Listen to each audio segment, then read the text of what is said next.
This podcast contains explicit language. Lauren Wright is a DJ, and for the last 3 years, she's had a very particular haircut. You know the one. Business in the front, party in the back.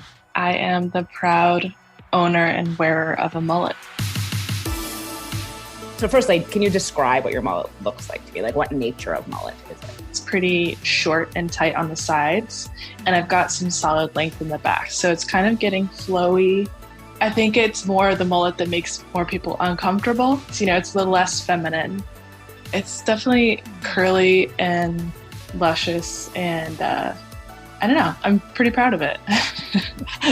Lauren first encountered mullets when she was a kid, back in the 90s. So I grew up in Texas, and I remember, I think the first mullet I ever saw in person was in elementary school. My PE teacher, who was a woman, she was the head coach. She had this long, epic, curly mullet, and she had a really thick country accent, and she was always chewing gum, gold hoops, just strong gay woman, which I didn't really know at the time. At least twice a week, she'd say, "Everybody line up," and we'd get on the line, and she would throw on Billy Ray Cyrus' "Achy Breaky Heart," and she'd teach us different line dances.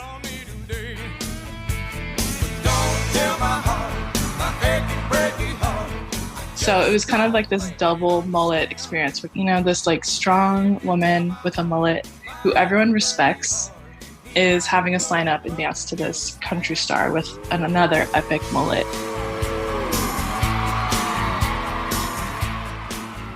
These were the waning glory days of the mullet, a hairstyle that was once the it-do not only of country stars and lesbians, but of rock stars, hockey players, soccer players, TV characters, school-age boys across the country, and people all over the world.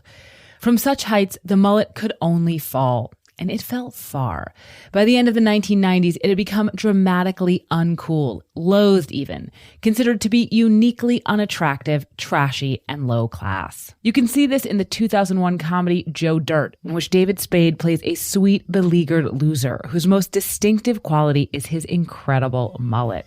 He's constantly teased about it, as by this radio shock jock, played by Dennis Miller. Hey, Xander, you gotta see this guy. God almighty, manna from inbred heaven. Hey, Freak Boy, 1976 called. It wants its hairstyle back. This sentiment that the mullet is particularly classless, outmoded, and hideous is still the dominant one, which is exactly what the subcultures that have sporadically embraced the mullet over the last 2 decades, electro-punk kids, self-aware rednecks, high-end fashionistas, queer people, like about it, the way it thumbs its nose at mainstream respectability. The mullet has been deemed traditionally very unattractive and ugly. And so, as someone who doesn't necessarily fit into traditional norms of beauty, I identify very much so with this haircut. It feels very powerful.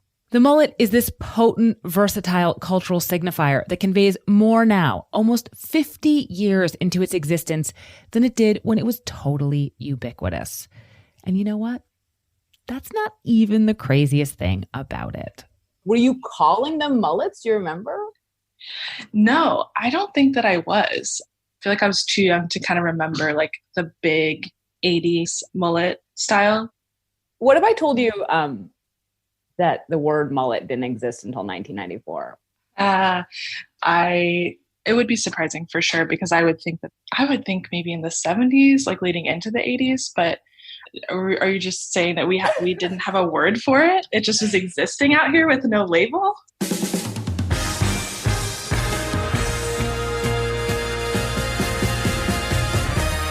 This is Decodering, a show about cracking cultural mysteries. I'm Willa Paskin.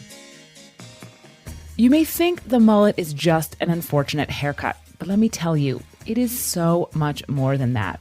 And in this episode, we're going to prove it, not just by following the story of the mullet as a hairstyle, but by following the story of the word mullet, to figure out how a name helped transform an omnipresent do into a national joke and altered our cultural memory in the process. So today, on Decodering, what I swear turns out to be a tonsorial mystery, an aesthetic mystery, a lexical mystery, a chronological mystery, and maybe even an existential mystery. Who named the mullet?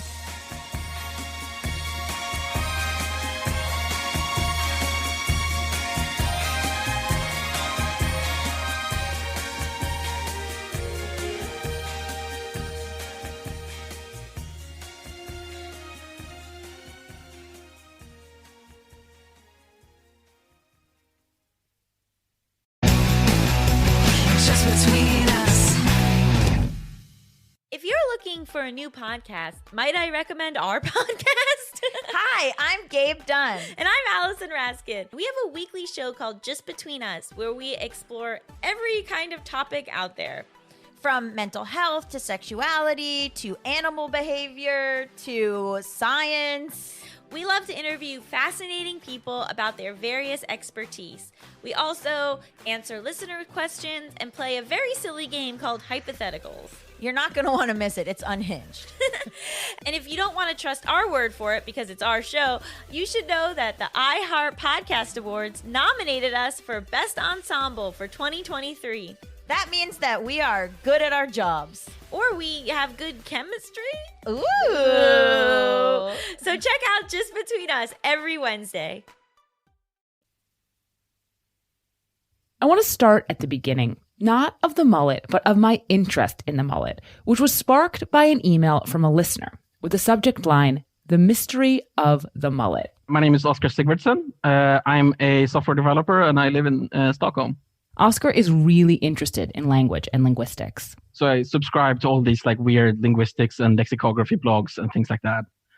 And one of the blogs I am subscribed to is the Oxford English Dictionary's Public Appeals blog, where the Oxford English Dictionary like puts out appeals to the public for like, oh, we're researching this word and we've hit a wall. And so in 2013, they put out this blog post about the word mullet. In this public appeal, the Oxford English Dictionary, the OED, said they couldn't find a documented reference to the mullet as a hairstyle prior to 1994. Which I was very surprised to read, because 1994, like that's so late. Like mullets are the most 80s thing you can imagine. Like there's nothing more emblematic of the 80s than a mullet. But you're telling but nobody used that word in the entire decade? Like nobody, like it can't be, like it's so weird. And it is so weird. In the popular imagination, mullets are as 80s as shoulder pads, Dynasty, Ronald Reagan, junk bonds, and breakdancing. The two are totally intertwined. And to explain why, I have to go back to the other beginning, the beginning of the mullet itself. Despite its connection to the 1980s, the modern mullet was not actually birthed in that decade. It was first popularized in the early 1970s by David Bowie. Ziggy played guitar, jamming good with Weird and Gilly. In her memoir, Backstage Passes, Angie Bowie, Bowie's wife at the time, recalls that while David was working on his album, The Rise and Fall of Ziggy Stardust and the Spiders from Mars, for which he would inhabit the character of Ziggy Stardust, an omnisexual glam space alien, he woke up one morning wanting a new haircut.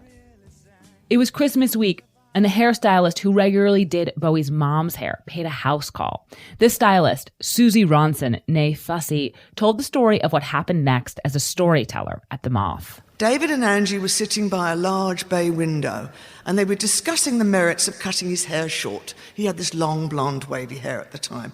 They asked me my opinion. I said, well, no one else has got short hair. Nobody. You'd look really different. Bowie showed Susie a magazine photo of a Kansai Yamamoto model. Kansai Yamamoto was a Japanese designer, one of the first to show his work in London, who would in the next few years begin a long creative collaboration with Bowie. Can you do that? Well, as I'm saying yes, I'm thinking to myself, it's a woman's hairstyle. And how am I going to actually do that? The answer was some scissors, Schwarzkopf red hot hair dye, and Guard, an anti-dandruff treatment that made Bowie's hair stand up in the front. When Susie was done, Bowie had the famous Ziggy haircut, bright red, long and flipped out at the back, and short and bristling in the front.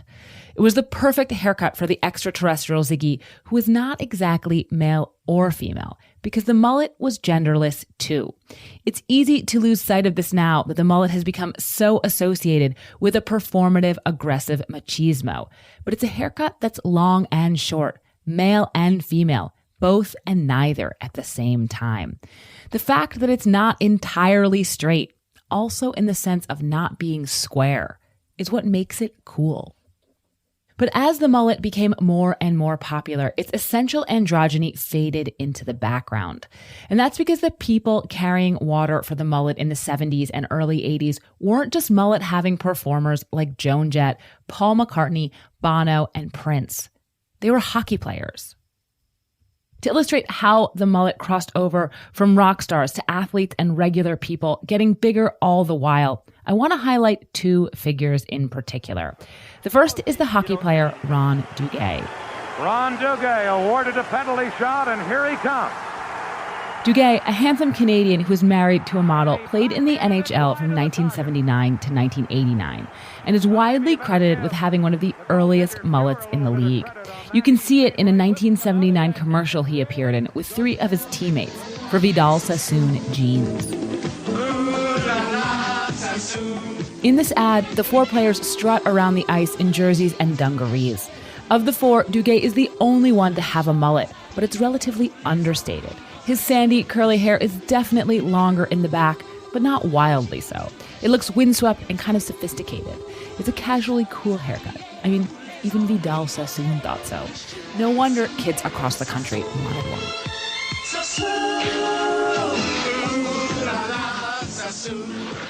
As the hairstyle caught on with the public, so did ad hoc names for it. We didn't call it mullets. We called it hockey hair. John Warner is a writer and market researcher who grew up in the Chicago suburbs. He was in high school in the mid to late 1980s, and he played on the hockey team. Just about every member of his team, himself included, had hockey hair, though they called it something more specific. We called it the Duguay, named after Ron Duguay, because he had such a good flow. You called it flow. It was called the flow, like, how's your flow? If somebody came in, it was looking like long and good, flapping behind the helmet, you say, oh, good flow. It was just like, it was what you did. Guys permed it. I mean, they got perms of only their flow. Guys like walking into the locker room for practice after the perm, and you could smell it. You didn't make fun of them. It was like, oh, that's cool. You know, he permed it. As you can tell from the perms, as the 80s wore on, the mullet was getting increasingly elaborate. By the end of the decade, it was huge, as a trend, but also just physically huge. Please see Jaromir Jagr. I came here in 1990 when I had the longest hair in NHL, but don't forget, people, in 1990 there was a style. That's Jagr, the legendary Czech who would play in the NHL for 28 seasons, talking to ESPN in 2016. When he first came into the league as an apple-cheeked 18-year-old, he had an Eastern European statement mullet, this mop of dark chestnut hair that cascaded down his back in a curly bouffant. It's like the mullet a prince in a Disney movie would have, if they had mullets. Well-conditioned, luxurious, somehow sparkly. And Jagr's hairstyle, which he kept for his first 9 seasons in the league, wasn't the only one of its kind, though it may be best in class. I came to US, first city I'll buy, there was Motley Crue and Def Leppard and Bon Jovi, so they all had a long hair, so I want to be a rock star like them. It wasn't just the hair metal bands rocking audacious mullets. This is the time of Andre Agassi, Lionel Richie, Michael Bolton. And one thing I want to underscore is that these attention-grabbing mullets didn't just end with the 1980s. So many of the canonical mullets, Jagr's, Billy Ray Cyrus's, Jean-Claude Van Damme's, are not 80s mullets at all. They're 1990s mullets. When it comes to mullets, we're suffering from a kind of distortion, one familiar from the TV show Mad Men. That series begins in the early 1960s, which looks so much more like the 1950s than what we think of as the 60s. The aesthetics we assign to decades often start mid-decade and then run into the next one. But we tend to erase this decade straddling in favor of a simpler shorthand. But this simplification can actually change how we think about the past, and the mullet is an example of this. The enormous mullet belongs as much to the early 90s, to Lauren Wright's line dancing gym class, as the late 80s, even though we don't remember it that way. This brings us back to Oscar Sigvardsson, the Swede who had been floored to hear the term mullet might not exist until 1994, which is especially late if you are under the mistaken impression that mullets more or less died out in 1989. Confronted with a claim that seemed so chronologically off, Oscar did what a curious, language-obsessed person might do. He tried to find out for himself. It's time to reboot your credit card with Apple Card. You work hard for your money, so you should be able to spend it on the things you actually want. With Apple Card, you can kiss fees goodbye. There aren't and never will be any annual foreign transaction late or over the limit fees, not even hidden ones. Apply now in the Wallet app on iPhone and start using it right away. Subject to credit approval. Late or missed payments will result in additional interest accumulating toward your balance. Variable APRs for Apple Card range from 15.49% to 26.49% based on credit worthiness. Rates as of March 1st, 2023. Just between us. If you're looking for a new podcast, might I recommend our podcast? Hi, I'm Gabe Dunn. And I'm Allison Raskin. We have a weekly show called Just Between Us, where we explore every kind of topic out there. From mental health to sexuality to animal behavior to science. We love to interview fascinating people about their various expertise. We also answer listener questions and play a very silly game called Hypotheticals. You're not going to want to miss it. It's unhinged.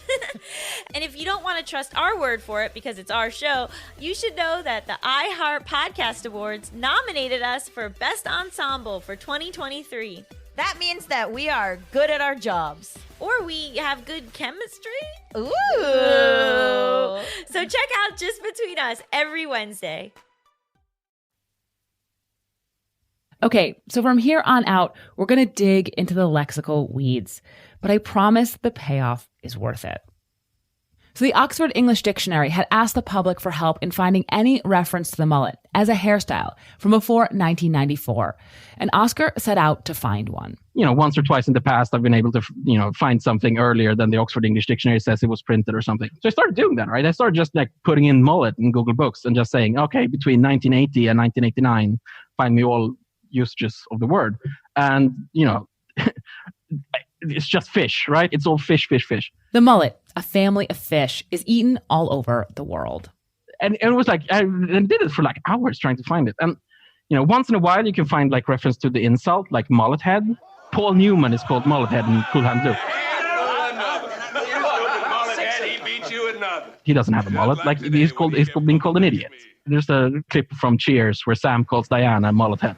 You just ended that sentence with two prepositions. Don't you have customers to deal with? That ended with a preposition too. Don't you have customers to deal with, mullet head? So that's it, right? You can't actually find it. At that point, it became this is a fun fact I use at parties. Less efficient to use in Sweden, though. It's not that efficient in Sweden because in Sweden, as in many of the countries where it was a phenomenon, this hairstyle is not called a mullet. The Swedish word for it is hockeyfrilla, which means hockey hair. Hockeyfrilla is a whole thing in Sweden. There's even a well-known 1993 Swedish rock song about it. There was a very big hit from the Swedish group De Lyckliga Kompisarna, which translates as the Happy Friends. It was huge. It was something that everyone knew because it's a real earworm and it's funny, and it has the chorus is just a guy singing ho ho ho ho hockeyfrilla, ho ho ho ho hockeyfrilla.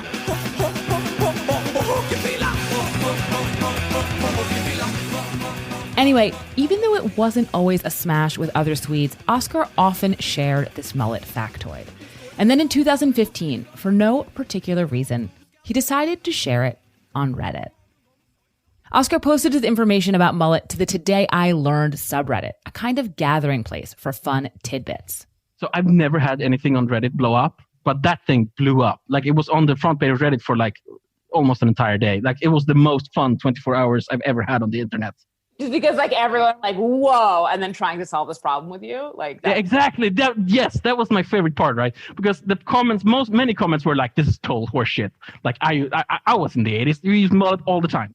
This is exactly what some of the comments on his post sound like.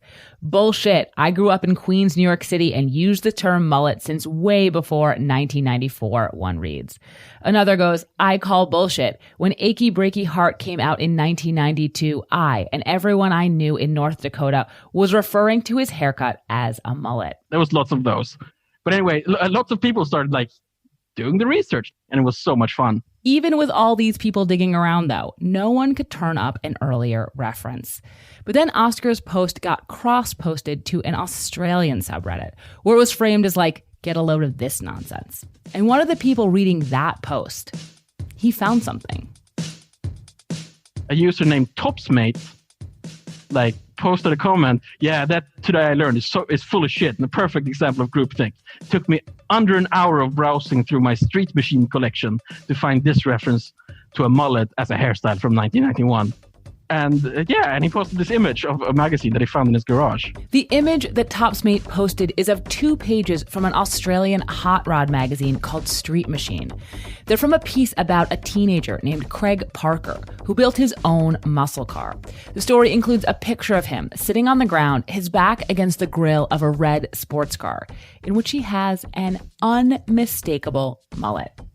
And then there's an arrow added by Topsmate pointing to this picture, and another arrow pointing to a line in the text of the piece that reads, 3 years ago, Craig Parker was a mullet-haired teenager who wanted to build a car that could rival the best.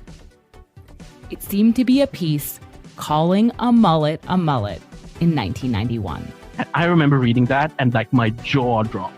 Like, that was the coolest thing I've ever seen. Oscar immediately replied to Topsmate's comment and said, this is amazing. You should submit this to the OED. This is great work. Part of me was like dismissed that my cool today I learned had been disproven by this Australia guy. But the bigger part was so happy that I could like make I had like a small part in making the contribution to the history of this term. Now, if you're saying to yourself, 1991, that's still so late. That's not even the 1980s. Is this really that big a contribution to the history of the term? Please keep this in mind about slang. Often it's used in spoken language years before it ends up in the documentary record. So in 1991 usage, maybe that does mean the mullet goes back to the late 1980s. And also, this was such a big deal to Oscar because he was just way down the rabbit hole. I had totally internalized this fact, right? Like, I had done the research and I had like lived with this for 2 years and I had like just spent hours defending this thesis in the comments. And then this guy comes and like, no, yeah, I just went out to my garage and found the Holy Grail, which is like essentially what I think of as any pre-1994 references to mullets. Oscar wasn't the only one who would feel this way about the Street Machine article. The Oxford English Dictionary was about to jump back into the picture. Hey everybody, it's Tim Heidecker. You know me, Tim and Eric, Bridesmaids, and Fantastic Four. I'd like to personally invite you to listen to Office Hours Live with me and my co-hosts, DJ Doug Pound. Hello. And Vic Berger. Howdy. Every week we bring you laughs, fun, games, and lots of other surprises. It's live. We take your Zoom calls. Music. We love having fun. Excuse me? Songs. Vic said something. Music. Songs. Music. I like having fun. I like to laugh. I like to meet people who can make me laugh. Please subscribe now. So the OED had been on the mullet case way before Oscar. The OED, the Oxford English Dictionary, it covers the whole 1,000-year history of English. Catherine Connor Martin is the head of product for Oxford Languages, the dictionary division of Oxford University Press, which publishes the OED, and where she began working in 2003 as an editor working on the dictionary. And for every word in the OED, we give the first known documentary evidence for its use, not just for the word overall, but for every single meaning that the word has. In 2001, the dictionary added the word mullet, or specifically mullet noun 9. It's mullet noun 9 because there are 8 earlier words called mullet in English. each of which has a different etymological origin. But the people at the OED weren't totally satisfied with the etymological portion of the Mullet Now 9 entry, because like everybody else, 1994 sounded late to them. There seemed to be a disconnect between the lexical history of mullet and the cultural and social history of the mullet. And furthermore, we had anecdotal evidence from people who were sure that they had heard or used that term in the 1980s. And as an editor, I myself felt like, well, obviously we knew this term in the 1980s. So in 2013, we decided to launch what we call an appeal to the public for further information on this word. The OED has been launching these appeals since it was founded, and now they do that on the internet, hoping that people like Oscar will find something they couldn't. For a few years, though, no one found anything. And then they got a lead. Then in 2015, the plot thickened because someone posted a TIL Thing I Learned thread on Reddit. The OED people don't know Oscar, but Catherine is talking about Oscar. Someone on staff had come across his post, which had been updated with a link to the Street Machine article. That was really exciting, and when we found out about it, we were thrilled. But the OED's policy, because these first dates are so important to us, we really have to verify them. And we typically we want to verify them in print in a library, which is the gold standard. So the OED reached out to a number of Australian libraries, and the librarian at the National Library of Australia found a copy of Street Machine from January 1992, which would have come out in late 1991. Catherine read me the email the librarian sent to her. They said, "I've checked our copy of Street Machine from February 1992. On page 31, there is some wording that is very similar to the quote you provided, but it doesn't mention the word mullet." Nothing if not persistent, the OED asked several other Australian librarians to track down this article. None of them could find a version of it with the word mullet, but they also couldn't find a January 1992 issue of Street Machine. They could only find a February 1992 double issue, which instead of making the whole thing shadier, actually introduced some doubt. Research librarians are the greatest people. And so one of them took it upon themselves to contact the editors of Street Machine magazine themselves. And they also didn't know of a January 1992 issue, but they couldn't say for certain that there might not have been some kind of special early version with limited circulation for a special event that might have had a slightly different text. Street Machine ended up posting about all of this on their Facebook page, and none of their readers could find this mention of the mullet or this January 1992 issue either. All of this sounds pretty sketchy, and that's why it didn't go into the OED. It was not definitive documentary proof. But for all that Catherine was suspicious of it, it still niggled at her. She couldn't completely dismiss it. And that's because she knows too much about how language works. Australian English has a history of kind of punching above its weight when it comes to colloquial English. So, for example, the word selfie originated in Australian English and then infiltrated the rest of the world. It's entirely plausible that this word originated in Australian slang in the late 1980s and early 1990s, like all of these Australians say it did, and that it was only popularized by the Beastie Boys rather than coined by them. Like, that wouldn't be surprising at all. So yeah, the first documented usage of Mullet Now 9 from 1994. It doesn't come from some random Usenet page. It comes from the Beastie Boys.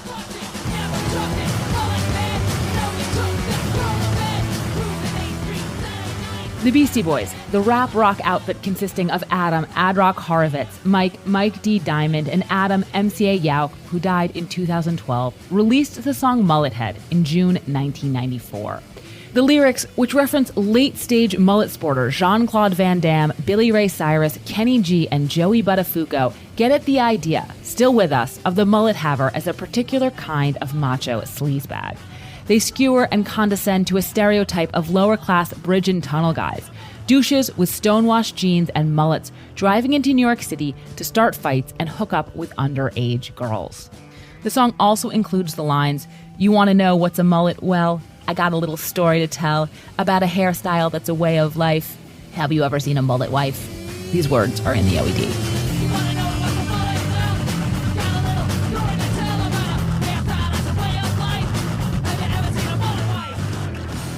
The second documented reference to the mullet, included in the OED2, also comes from the Beastie Boys.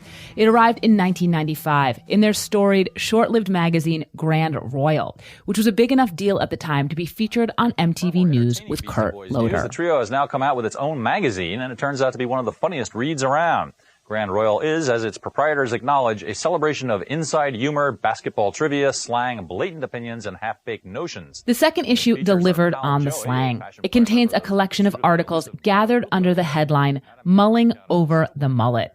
Its opening essay begins, "There's nothing as bad as a bad haircut, and perhaps the worst haircut of all is a cut we call the mullet." It goes on to include a series of mini essays about the haircut's origins and cultural significance, focusing largely on the cheesy white guy mullet, though it has one section called The Political Correctness of the Mullet, which notes its popularity among blacks, Hispanics, indigenous people, and women. There's also a Q&A with a mullet head, a defense of the mullet, and synonyms for the hairstyle, including soccer rocker, bi-level, neck warmer, ape drape, mud flap, hack job, the Missouri Compromise, and the Kentucky Waterfall, only some of which were jokes. Warren Fahey is a novelist, but in the 90s he was freelance writing and running a movie database in San Diego. He'd gone to high school with Grand Royal's editor, who got in touch about the project, or as Warren tells it, about the mission. Everyone from porn stars to Superman were sporting it suddenly, and masterstroke was to tag it with a word that would, forever hopefully abolish it from the human race. The editor asked Warren to write an ancient history of the mullet, a kind of anthropological satire. Warren agreed, even though no one knew what a mullet was. At the time, it was utterly, completely new and nobody had heard of it. And everybody thought it was nuts to do it. What are you naming a hairstyle after a fish? What? For the piece, he went up to Los Angeles to get a leather-bound tome that he says had been permanently borrowed from the LA County library system about the history of hairstyles going back to the Sumerians. I drove up to the Beastie Boys office. They had like a half-court basketball court in their office. While I was there, Mike D actually came in. He had just gotten a wig on Hollywood Boulevard and went to a barbershop and got it cut into a mullet. The barber was really upset about it. But he then drove around Hollywood Boulevard in a convertible, and they did a photo shoot for the magazine with him wearing it. These photos would appear in a piece called I Was a 20-something Mullet Head for a Day by Mike Diamond, a chronological account of Mike D and the director Spike Jonze' day in mullet wigs. With this piece and all the rest, the Beasties were tapping into and crystallizing an already popular sentiment, that this hairdo was over. If it had once been rebellious, it was increasingly conformist. If it had once been a way to signal you were an outsider, now it was just a way to pose as one. Yes, it was still common, but it wasn't cool.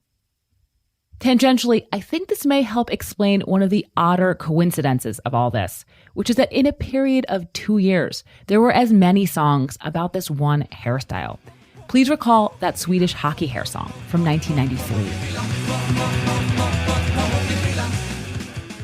In 1993 and 1994, hockey hair was in a deeply transitional moment where it was popular and yet also played out, making it curious, of note in a way it hadn't been for years. And these songs, they noticed. Anyway, getting back on track, if the Beasties didn't originate the disdain for the mullet, they mainstreamed it and its new insulting name. But that doesn't mean they came up with this name. As Catherine Connor Martin said, it's totally plausible that the term mullet came from somewhere else, likely in the slang of some subculture, somewhere on the English-speaking globe. So now I want to turn back to the only subculture that had showed any promise, however piddling. I want to turn back to that lead we left dangling somewhere over Australia.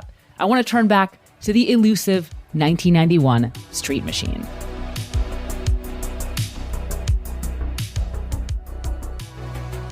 As far as we could tell, the only stone the OED had left unturned was Topsmate himself, the Reddit user who had originally posted the Street Machine pages. So we decided to reach out to him.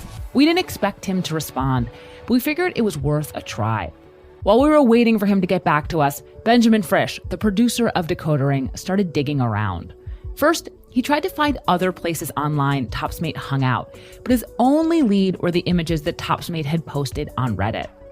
Those images were all collected on the popular image hosting site called Imgur, or Imager, depending on how you want to pronounce it, which allows you to click through everything someone has uploaded. Ben started clicking through Topsmate's other Imager posts, looking for something that might give him another username or an email address.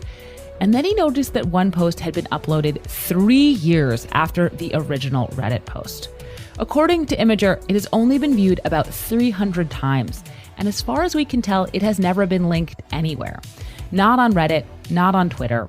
Oscar had never seen it. Catherine had never seen it. It had never popped up in any of the research we did for this piece. The name of the post is An Apology to the Oxford English Dictionary. Okay, so hi. Hi. So I called Catherine back to tell her about it. Can I just read it to you? Yeah.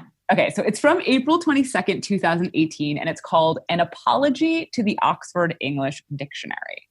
What? And it says, a few years ago, I saw a post on Reddit about the origin of the word mullet. I photoshopped a 1992 magazine I had laying around to make it look like it referred to the term mullet before it was first used in print. I changed the cover to make it more difficult to trace as an issue in the archives and add more credence to my edits. I also edited the publication copyright date to 1991, so it may have appeared as a special early edition. What?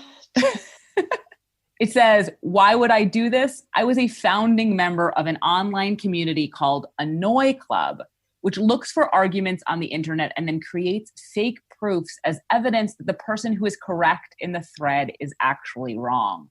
We pick arguments that we have no personal stake in and involve no people we know. And for points, we create images, photos, websites, and interviews with false information supporting the incorrect side. Why am I admitting to this?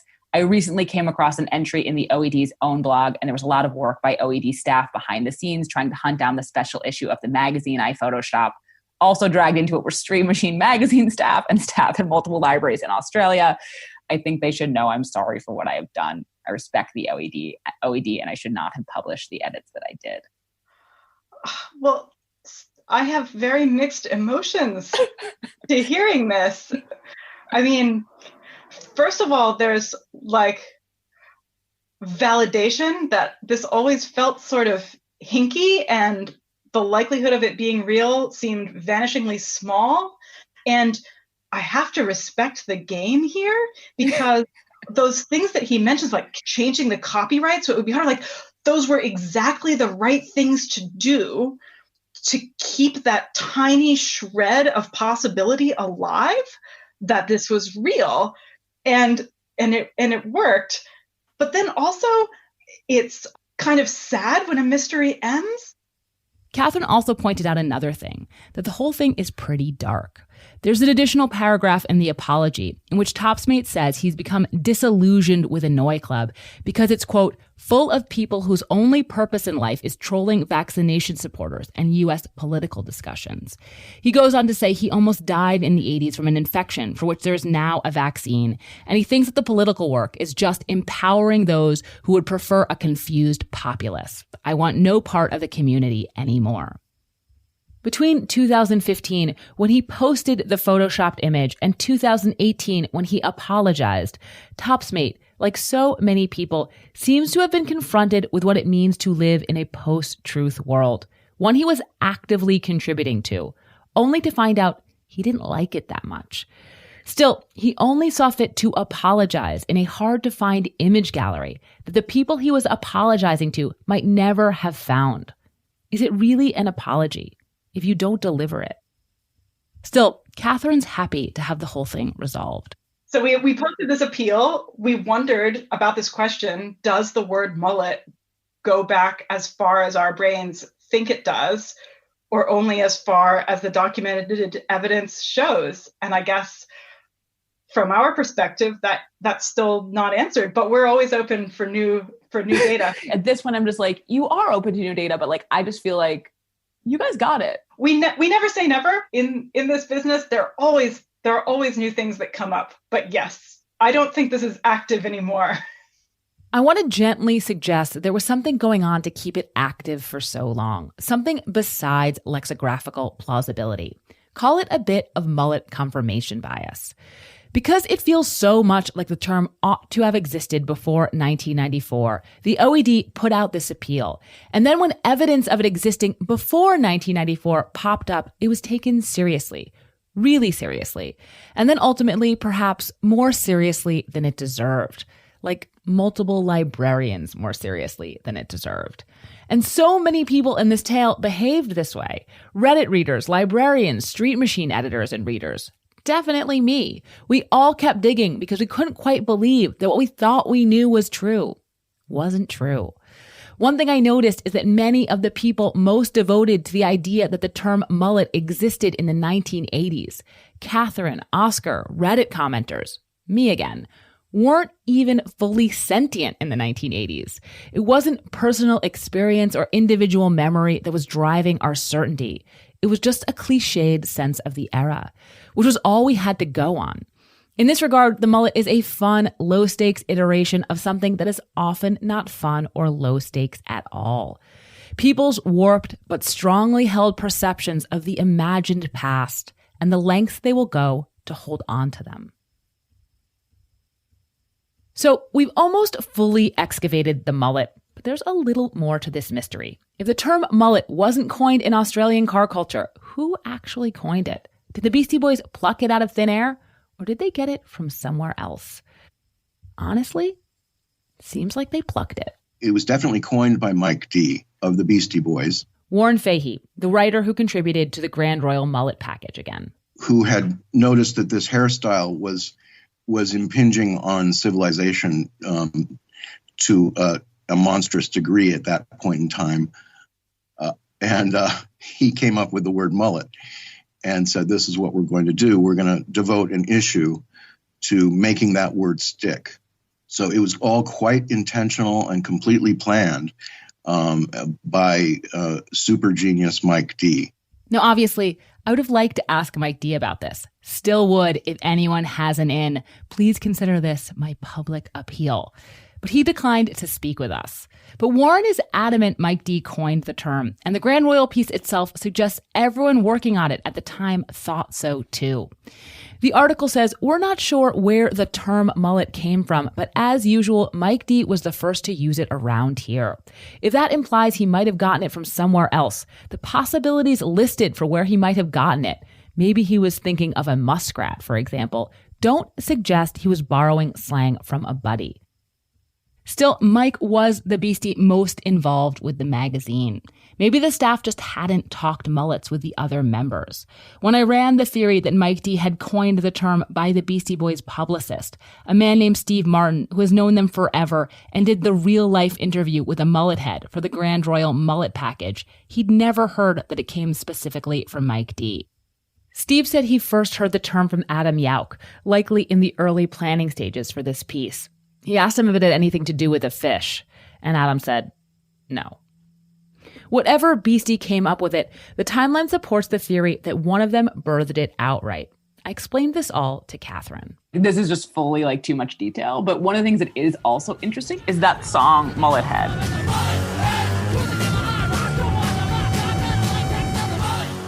Like, it was a deep B-side. Like, it was originally released in 1994 in June as like an additional track on the single for the third single off Ill Communication, which is to say it's not an album track, but it actually also makes more sense of the Grand Royal piece because it's like this song came out in mid 1994, but it would have like only been for Beastie Boy heads or people who'd bought that single. That's such an important part of slang too. So like the appeal of slang when it comes out is that it's an indicator of in-group identification. So, like, the exclusivity is what makes it tantalizing. The other thing that is sort of interesting about just date-wise is that Grand Royal, so the issue that has this article about the mullet, which is so much more detailed than the song, is a year late.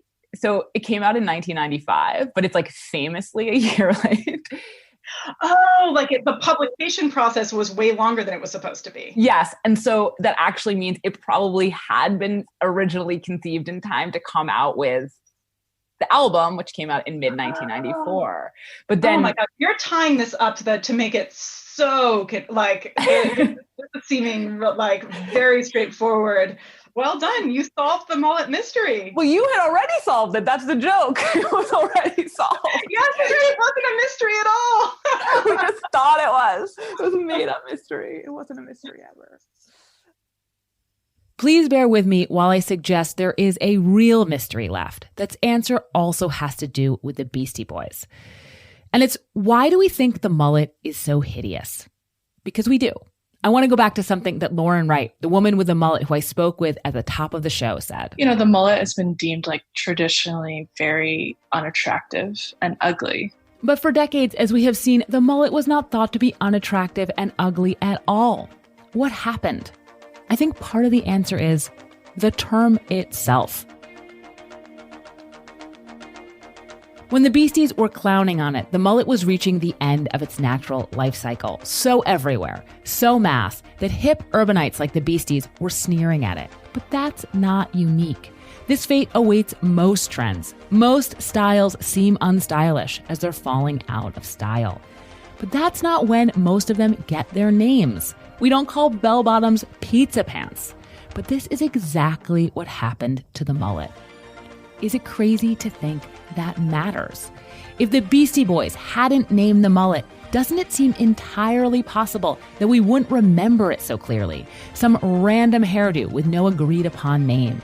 And if the name changed that we see it, and when we see it, couldn't it also have changed how we see it?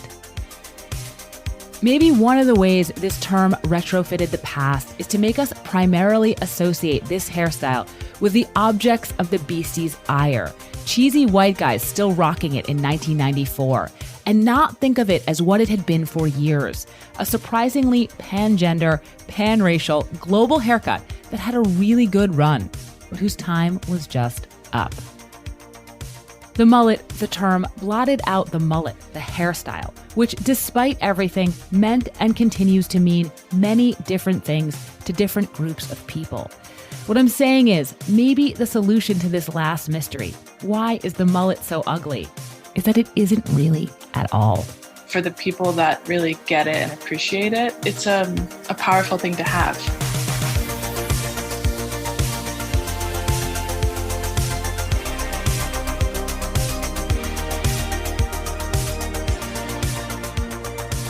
This is Decodering. I'm Willa Paskin. You can find me on Twitter at Willa Paskin. And if you have any cultural mysteries you want us to decode, you can email us at decodering@slate.com. If you haven't yet, subscribe and rate our feed in Apple Podcasts or wherever you get your podcasts. And even better, tell your friends. This podcast was written by Willa Paskin. It was edited by Benjamin Frisch. Decodering is produced by Willa Paskin and Benjamin Frisch. Cleo Levin is our research assistant. Thanks to Barney Hoskins, Jerry Slater, Daniel L. Schachter, Alicia Montgomery, June Thomas, Forrest Wickman, and everyone else who gave us help and feedback along the way. See you in late September. Have a great rest of your summer.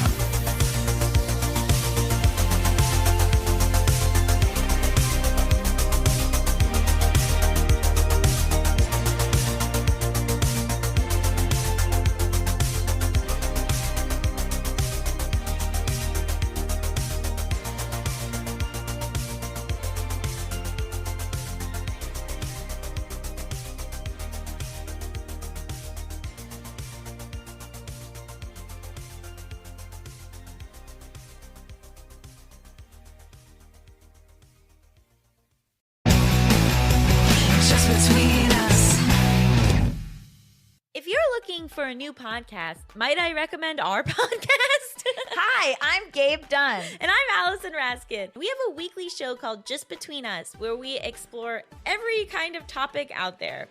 From mental health to sexuality to animal behavior to science. We love to interview fascinating people about their various expertise.